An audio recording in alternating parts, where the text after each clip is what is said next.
Assalamualaikum warahmatullahi wabarakatuh. Selamat pagi, salam sejahtera untuk kita semua. Yang terhormat kepada Ibu Dr. Rusma Nuryani, MPD, selaku dosen pengampu mata kuliah Bahasa Indonesia, dan teman-teman yang kami banggakan. Pertama-tama, mari kita panjatkan puji syukur atas kehadiran Allah Subhanahu wa Ta'ala, karena atas rahmat dan karunia-Nya kita dapat berkumpul di Zoom meeting ini. Perkenalkan, kami dari kelompok 12 akan mempresentasikan topik yang berjudul mendesain artikel ilmiah. Sebelumnya, izinkan saya untuk memperkenalkan anggota kelompok 12. Yang pertama, Diva Fitria Susanti dengan NIM 21101181120014 sebagai pemateri. Yang kedua, Hafizah Aryani dengan NIM 21101182200009 sebagai pemateri. Yang ketiga, Nadia Hafsari dengan NIM 21101182200016 sebagai pemateri. Yang keempat, Nur Anissa Effendi dengan NIM 21101183200023 sebagai pemateri. Yang kelima, Nur Hikmah dengan NIM 21101182200022 sebagai pemateri. Yang keenam, Nur Syifa Suryani dengan NIM 21101182200020 sebagai pemateri. Yang ketujuh, saya, Widya Ruswindra dengan NIM 21101182100033. Baiklah, untuk menghemat waktu, kepada pemateri, waktu dan tempat kami sediakan. Baik, terima kasih kepada moderator atas kesempatannya. Dalam kesempatan ini, saya akan menjelaskan pengertian artikel ilmiah.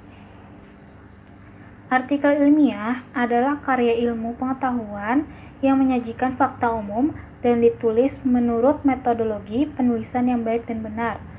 Atau bisa juga diartikan, artikel ilmiah adalah tulisan hasil penelitian dan pengamatan lapangan yang ditulis menggunakan struktur dan format artikel khusus dengan bahasa penulisan yang baku. Cara membuat artikel ilmiah berbeda dengan artikel lainnya, karena artikel ilmiah ditulis berdasarkan kajian lapangan atau berbasis data. Dalam penggunaan bahasanya pun berbeda dengan artikel biasa, di mana dalam artikel ilmiah ditulis dengan menggunakan bahasa ilmiah. Artikel ilmiah ini biasanya dibuat oleh pelajar, mahasiswa, ataupun orang-orang tertentu yang membuat laporan hasil kajian ilmiah lapangan yang mereka lakukan pada penelitian objek tertentu. Artikel ilmiah yang baik dan benar biasanya dibuat dengan susunan dan format khusus, dan ini biasanya bersifat baku dan selalu digunakan pada banyak karya ilmiah lainnya. Artikel ilmiah tentunya juga harus sesuai dengan kaidah yang berlaku. Maka dari itu, sebelum kita membuat artikel ilmiah, kita harus tahu tata cara penulisan artikel ilmiah ataupun pedoman dalam artikel ilmiah yang akan kita buat. Berikut ini adalah tata cara penulisan artikel ilmiah. 1. Pedoman umum. Yang pertama, naskah merupakan ringkasan hasil penelitian. Yang kedua, naskah ditulis dengan huruf Times New Roman dengan ukuran 11.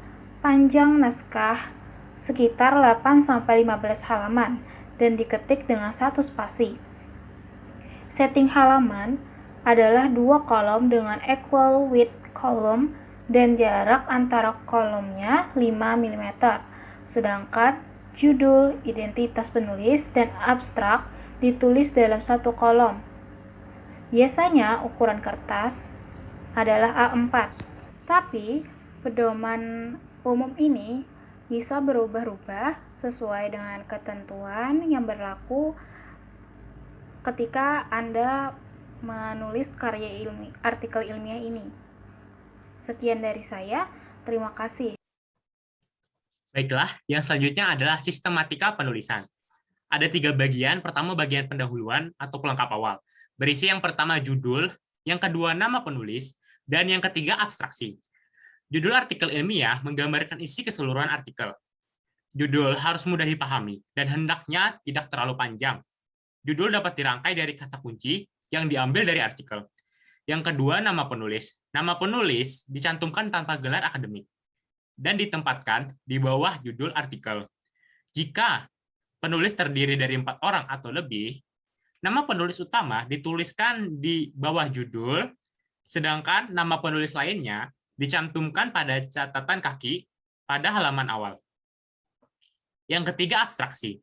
Abstraksi berisi yang pertama, tujuan penelitian beserta masalah penelitian, rancangan penelitian, temuan dari hasil analisis, ringkasan singkat interpretasi, dan kesimpulan. Abstraksi biasanya juga digunakan oleh mahasiswa untuk mencari tahu apakah artikel yang dibaca akan sesuai dengan referensi yang dibutuhkan. Yang kedua, bagian utama. Yang pertama ada pendahuluan. Pendahuluan ini berisi latar belakang masalah, tujuan, dan dampak penelitian. Yang kedua, kajian literatur dan pengembangan hipotesis jika ada. Kajian literatur berisi kajian yang mendukung permasalahan khusus. Hipotesis itu dugaan. Yang ketiga, cara atau metode penelitian berisi metode yang akan digunakan dalam penelitian. Yang keempat, hasil penelitian dan pembahasan. Ini berisi hasil dari penelitian yang telah dilakukan. Yang kelima, kesimpulan dan saran jika ada. Kesimpulan berisi ringkasan isi teks yang memuat informasi secara singkat, jelas, dan padat. Lalu bagian akhir, yang pertama, ucapan terima kasih jika ada. Yang kedua, keterangan simbol jika ada. Yang ketiga, daftar pustaka. Daftar pustaka berisi sumber yang digunakan sebagai acuan dalam menulis. Sistem penulisan daftar pustaka itu ada dua. Yang pertama, sistem APA atau American Psychological Association, dan sistem Harvard. Baiklah, materi selanjutnya akan dilanjutkan oleh teman saya. Di sini saya akan menjelaskan tata penulisan judul dan nama penulis. A. Judul dicetak dengan huruf besar atau huruf kapital. Akan tetapi, perlu diingat, penggunaan huruf kapital ini juga memiliki peraturan, yakni khusus untuk kata penghubung tidak ditulis dengan huruf kapital.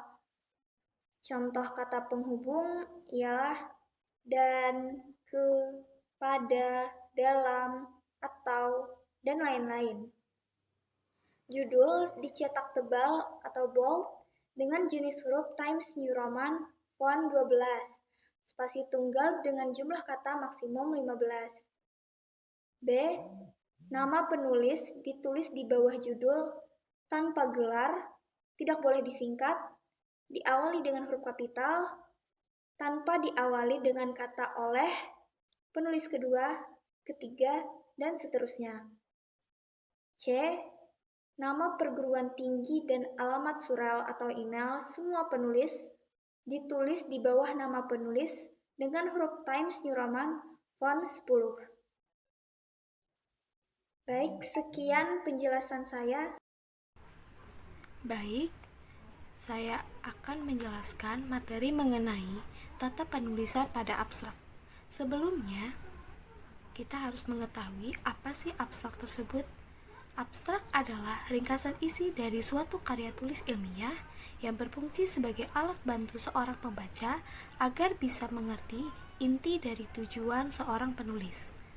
Abstrak ditulis sesuai dengan instruksi yang diminta.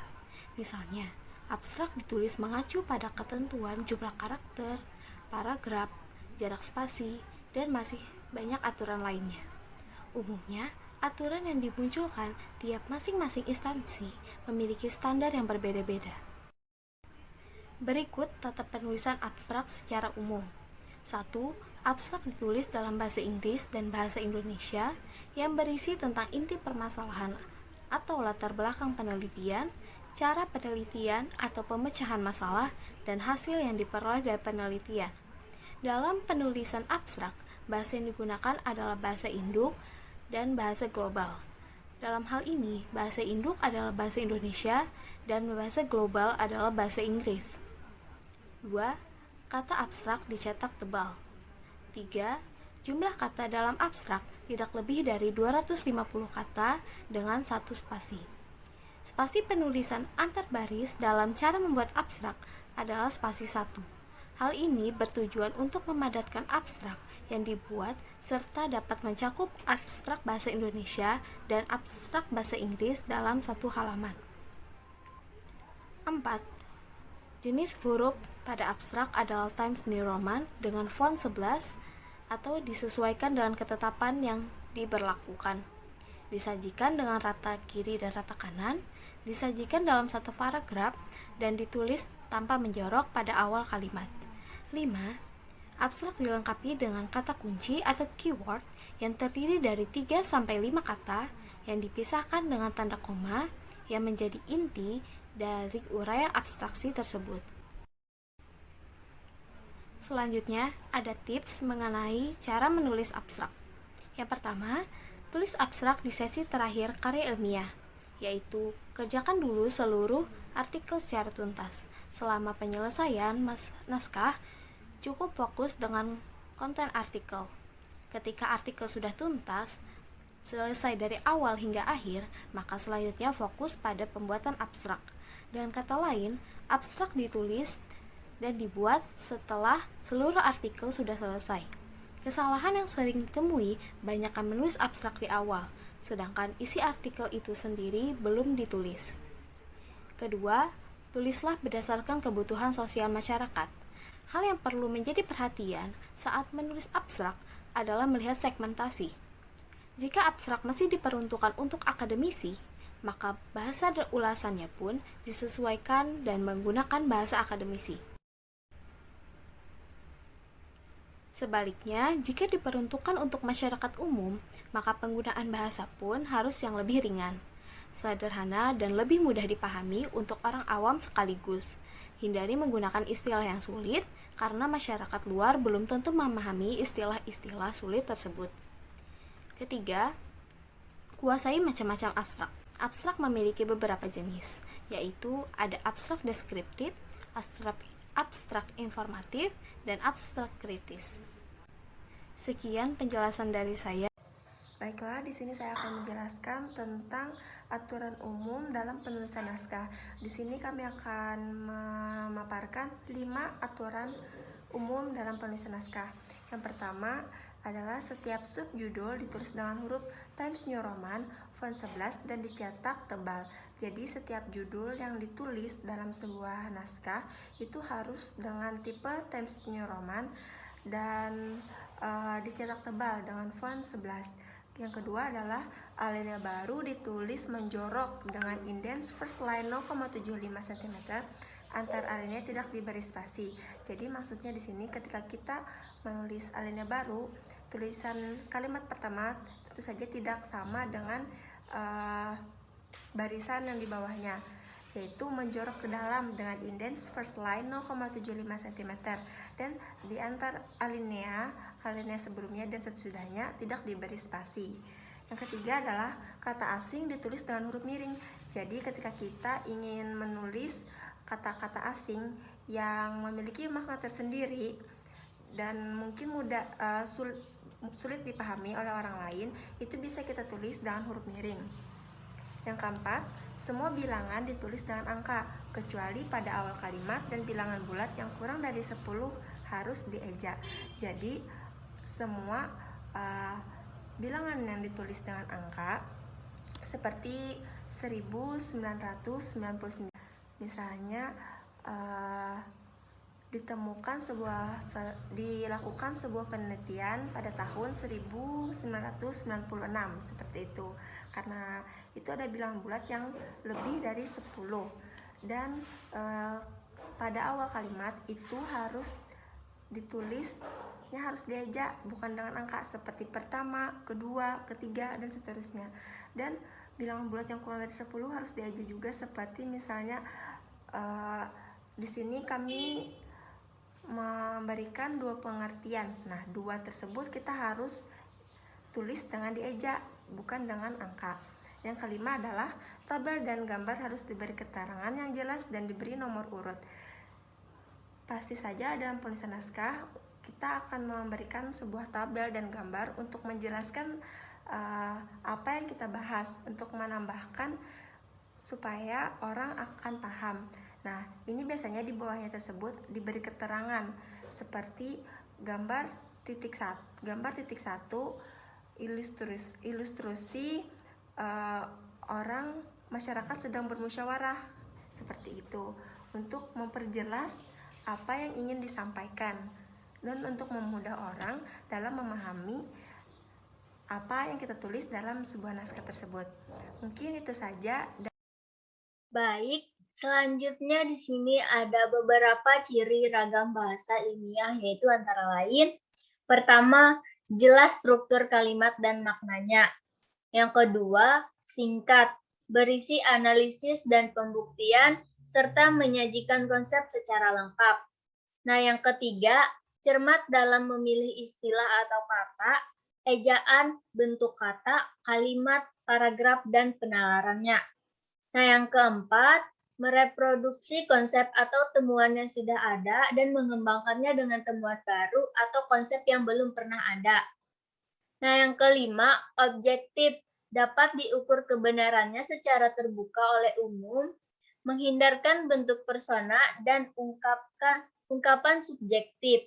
Nah, yang terakhir, menggunakan unsur baku pada kosakata atau istilah, sudut pandang, permasalahan, tujuan, penggunaan landasan teori, pembahasan, serta kesimpulan dan saran.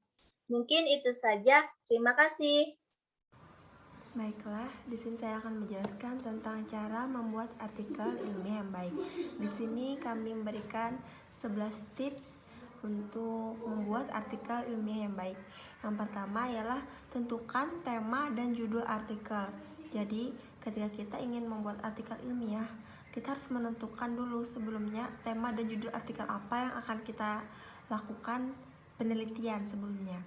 Yang kedua adalah tentukan lokasi penelitian. Ini penting karena lokasi penelitian yang tepat akan membantu mendapatkan hasil yang lebih akurat. Yang ketiga, tentukan metode penelitian. Nah, di sini biasanya para peneliti menentukan metode apa yang dilakukan saat penelitian berlangsung. Yang keempat, lakukan penelitian dan kumpulan data.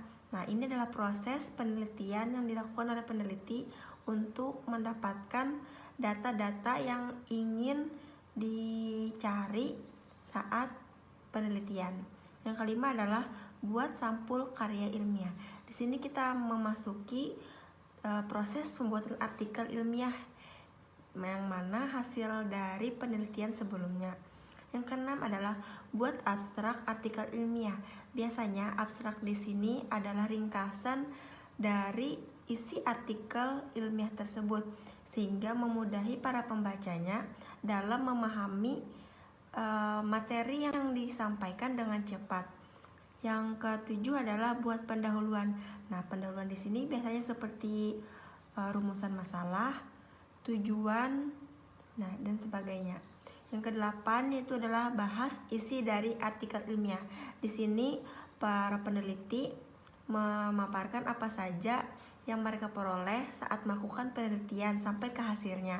Dan yang kesembilan adalah buat simpulan. Nah, di sini adalah bagian akhir hasil dari proses penelitian yang telah dilakukan oleh para peneliti. Yang ke-10, tulis ucapan terima kasih. Dan yang ke-11, tulis daftar pustaka.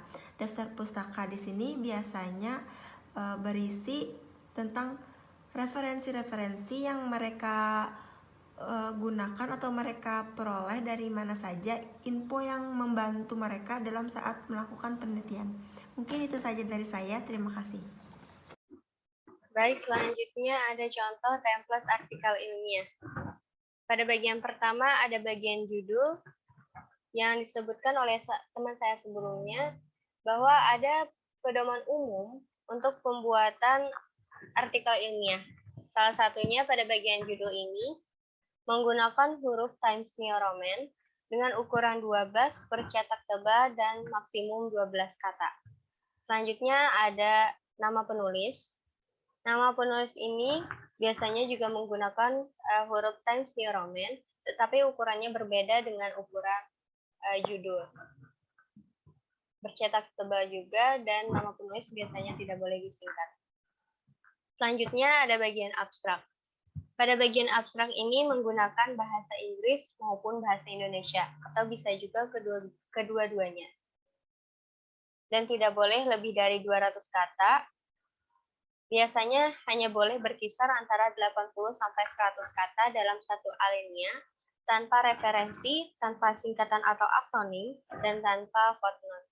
Abstrak ini ditulis bukan dalam bentuk matematis, pertanyaan maupun dugaan. Dan biasanya abstrak ini merupakan bagian yang mencakup keseluruhan isi artikel ilmiah. Berisi tujuan penelitian, metode pelaksanaan, teknik analisis, dan hasil kegiatan. Selanjutnya, di sini ada bagian keywords, atau biasa kita sebut kata kunci. Maksimum biasanya ada 5 kata kunci yang dipisahkan dengan tanda koma. Lalu ada bagian pendahuluan. Bagian pendahuluan ini berisi latar belakang masalah, konteks penelitian, urgensi permasalahan, hasil kajian pustaka utama yang menjadi landasan penelitian, hasil-hasil riset sebelumnya yang relevan dengan kajian penelitian, dan juga tujuan penelitian. Penulis biasanya sangat disarankan menggunakan referensi artikel jurnal bereputasi dari terbitan terbaru untuk dijadikan landasan penelitian. Selanjutnya ada bagian metode. Bagian metode ini menjelaskan tentang pendekatan masalah, ruang lingkup masalah, definisi operasional variabel, dan deskripsi fokus penelitian, tempat populasi, dan sampel informan, bahasa dan alat utama, teknik pengumpulan data, dan juga teknik analisis data. Bagian ini biasanya berisi uraian prosedur atau langkah-langkah penelitian yang bersifat khas sesuai dengan topik yang dikaji. Panjang bagian metode ini biasanya berkisar antara 10-15% dari total panjang keseluruhan naskah. Selanjutnya, hasil dan pembahasan. Pertama ada bagian hasil, dan biasanya bagian hasil dan pembahasan ini menyajikan hasil penelitian. Hasil penelitian disajikan dengan lengkap dan sesuai ruang lingkup penelitian. Hasil penelitian ini dapat dilengkapi dengan tabel, grafik atau gambar, dan bagan. Lanjut kita kepada bagian tabel.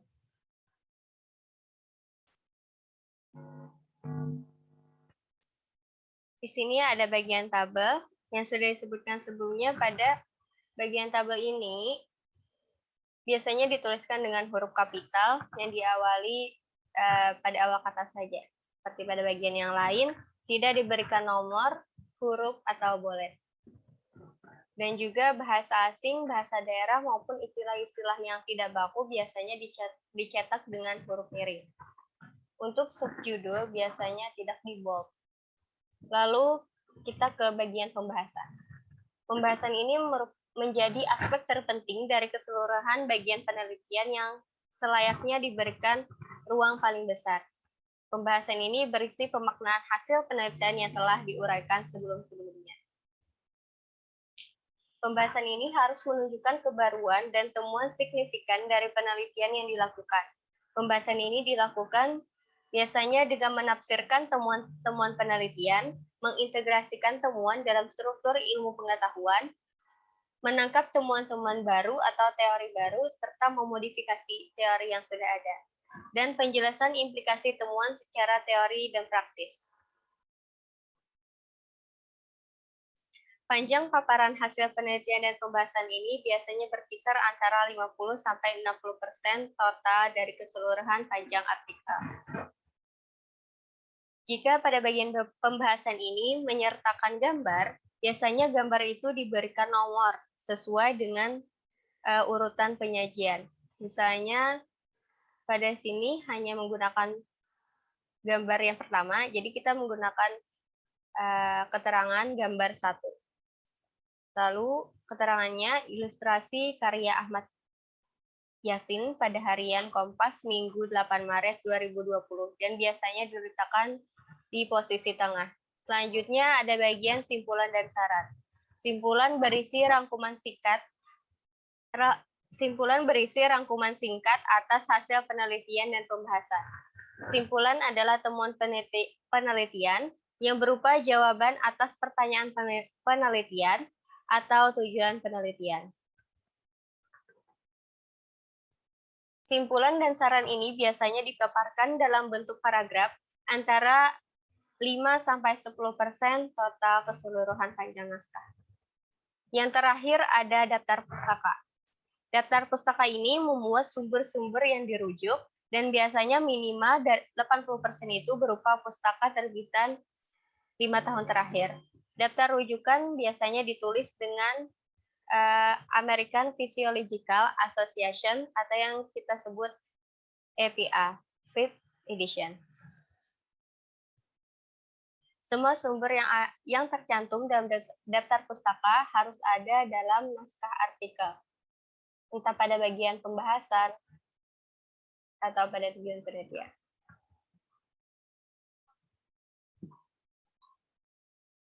Penulisan naskah dan situasi yang diacu dalam naskah ini disarankan menggunakan aplikasi referensi, misalnya seperti Mendeley, Zotero, Repwork, dan EndNote.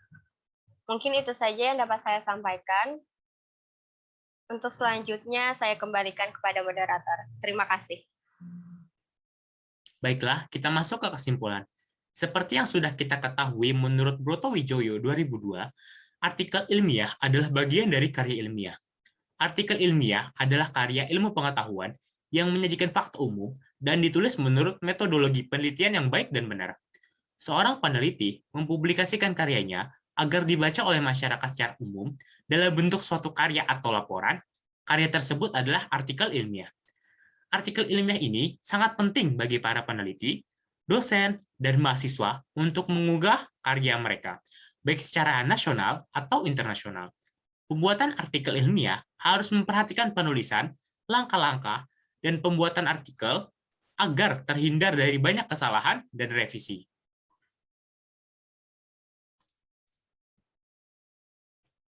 Terima kasih kepada pemateri atas penyampaian materi yang sangat jelas. Baiklah, selanjutnya kita akan memulai sesi diskusi yang akan dilakukan di WhatsApp Group. Kami mohon maaf atas kekurangannya. Terima kasih atas perhatiannya. Wassalamualaikum warahmatullahi wabarakatuh.